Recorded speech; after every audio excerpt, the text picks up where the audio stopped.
Morning. Thank you for being here today. I'm Sheriff Carmine Marceno. Although this is just the beginning of an investigation, I wanted to bring you as much details as I can immediately and transparently without affecting the investigation. This is what we do know so far. Just before 7 a.m., we received a call from this residence right behind me on 11th Terrace in reference to a shooting. Our deputies almost immediately respond and arrive on scene within minutes. Within minutes, we locate two suspects that were decedents, along with two other suspects that had serious injuries. A female had a gunshot wound to the face, and a male with blunt force trauma to his head and facial area. Our deputies immediately established a perimeter. As the details unfold, a 45-year-old, our suspect, Johanna Lazari, arrived at the residence wearing a ski mask and opening fire inside that residence. Johanna then started an altercation with a female inside that residence. While inside the residence, again, multiple shots being fired, he killed another male and elderly female inside, shooting another woman in the face. So we have multiple shots being fired. We have two that are confirmed deceased at this point in time, and two others that have serious injuries. Inside that residence, he was confronted by another male who was able to overcome the suspect and subdue him. The female inside that had two children, she ran and called 911, and thank God the children were safe inside that residence. The one female that's injured is undergoing surgery as we speak, unknown what her status is.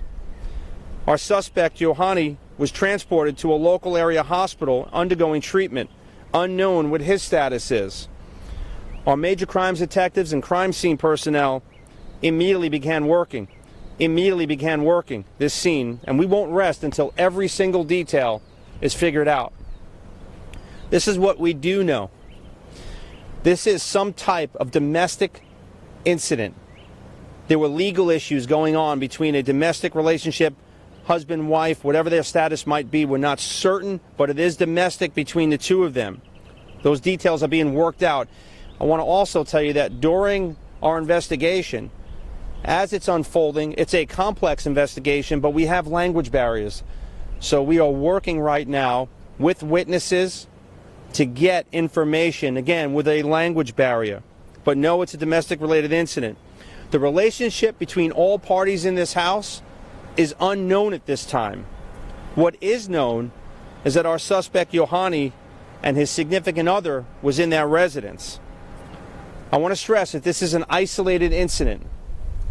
There's no immediate danger to the public. My team will get to the bottom of this. And most importantly, with all these cases, my heart goes out to the victims and their families. This is a complex investigation. We want to bring you as much information as we can immediately. It's unfolding as we speak. As we get through this process and we get more information, we will bring that information to you immediately. I will take limited questions, things that won't involve or alter or affect our investigation. So it sounds like you have the shooter. I was speaking with a few neighbors. They are uncomfortable. They're scared that they saw this many deputies today. Can you talk more about how this is isolated? Of course. Obviously, if you lived in this area or if you were driving through and you see this law enforcement presence and media, it's going to be alarming, and that's the way it is. So I want to stress to the residents in this area, this is an isolated domestic incident. It's extremely unfortunate, but this is an isolated incident, and our suspect, okay, is technically in custody at a hospital being treated. So there is no more any danger to the public. This is isolated. They can rest more. No, my whole team is out here working as we speak. I don't know the exact history in the past, but I did have some dialogue with one of my deputies who recalls this house as being an issue, but unrelated to this domestic violence.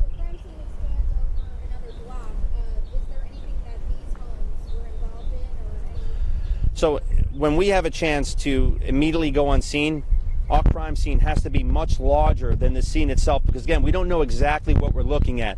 We get one chance to create that crime scene and maintain it. Every detail counts in an investigation, let alone a homicide investigation. So the large crime scene is because until we can narrow it down, we start huge and we narrow it down as the investigation goes. We can't go backwards, we can only go forwards.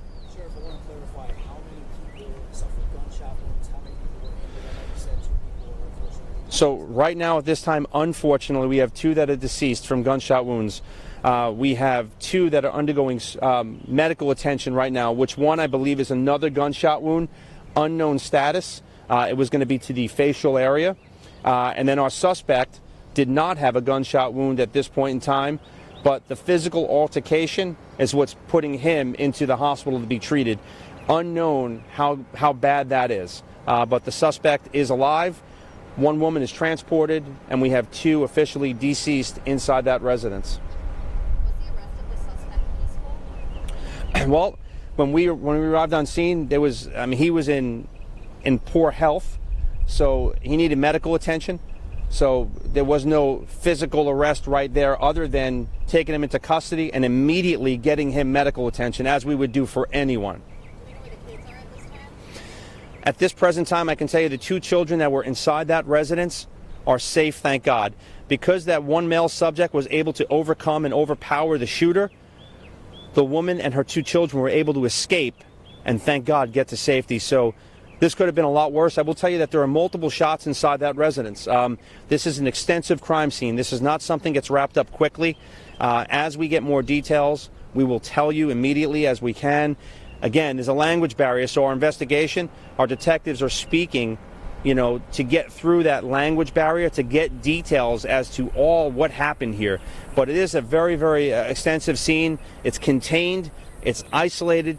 There's no danger to the public. So if you can get that message out to the public here that this is a very isolated incident and they're safe, that's most important. And it's very unfortunate, we come and deliver messages like this. These are human beings. These are people. And my thoughts are with their family members. I'm also very, very proud of the Lee County Sheriff's Office, my family members who were out here, if not seconds or minutes, on scene, containing that scene and making sure people are safe. So again, our team is out here in full force. Our major crime unit, our crime scene unit, we're scanning with the latest and greatest technology the crime scene as we speak.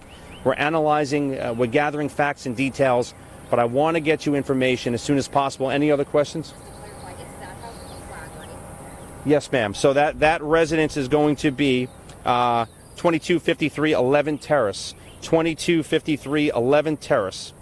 Did you have another question? The language barrier is they speak Spanish, right? So they're Spanish. I'm assuming it is. I don't know exactly, but I can tell you I was told there's a language barrier.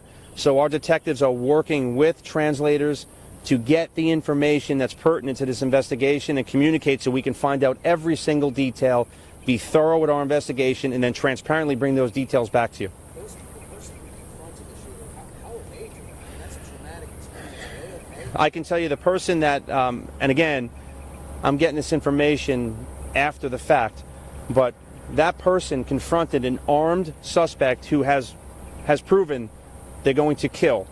I don't know the status of him. I know he's speaking to our detectives as we speak, but I do know that his injuries were, if not nothing, very little, and he's cooperating and speaking to us and giving us details that we need. But in actuality, his confrontation and overcoming that gunman, that suspect, probably saved lives because those kids were able to exit this residence.